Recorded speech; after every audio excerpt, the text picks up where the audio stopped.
드론 축구 산업의 중심에는 캠틱 종합기술원이 제작한 드론 축구공이 자리 잡고 있습니다. 캠틱 측은 제품 판매를 위해 필요한 인증을 모두 진행했다고 밝히고 있습니다. 특히 유소년을 중심으로 드론 축구가 보급되고 있는 만큼 공의 안전성 여부는 무엇보다 중요한 요소 중 하나인데요. 전주시의 주력 양산품인 드론 축구공, 과연 어떤 인증을 받은 걸까요? 정자영 기자가 취재했습니다. 지난 1월 미국 라스베이거스 CES 가전 박람회. 한 드론 축구공 중앙에서 뿌연 연기와 함께 불길이 피어오릅니다. 지름 40cm 크기인 성인용 드론공 기체에 불이 붙은 겁니다. 불어서 가져가라고!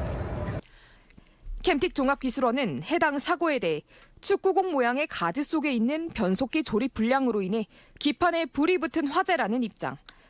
이와 함께 드론 축구공을 양산하기 위해 필요한 인증과 시험 성적서를 확보했다고 밝혔습니다. 대한드론축구협회는 그동안에도 캠틱산 드론 축구공의 안전성을 자부해왔습니다. 손가락을 잘못해서 넣었을 때 전혀 다칠 리가 없는 게 이 안전한 볼이에요. CES 가전박람회에서 처음 선보인 이후 주력 양산품으로 판매 중인 드론 축구공 스카이킥 에보. 주 사용층은 국내 드론 축구 인구의 75%에 해당하는 유소년입니다. 정부가 제공하는 소비자 검색 포털을 살펴봤습니다. 캠틱이 만든 드론 축구공과 관련된 인증은 7개. 하지만 모든 KC 표식은 전파법에 근거해 방송통신 기자재로서 적합 판정을 받았다는 의미로서 국가인증 통합 마크입니다. 물건의 안전을 뜻하는 전기용품 및 생활용품 안전관리법 대상으로 받은 KC 인증은 확인되지 않았습니다. 그렇다면 캠틱은 스카이킥을 어떤 품목으로 판매를 하고 있을까? 지난 5월 발행된 스카이킥 관련 수출 신고 필증속 품명을 보니 완구용 부품으로 돼 있습니다. 즉, 스카이킥을 유소년을 대상으로 한 장난감용 드론으로 보고 국내에서 판매 중인 겁니다. 국내 현행법상 완구 등록을 하기 위해서는 드론 본체는 물론 배터리까지 KC 안전 인증을 받아야 하는 것이 원칙. 그런데 정작 전제 조건인 KC 안전 인증 등 객관적인 검증은 받지 못한 상태인 겁니다.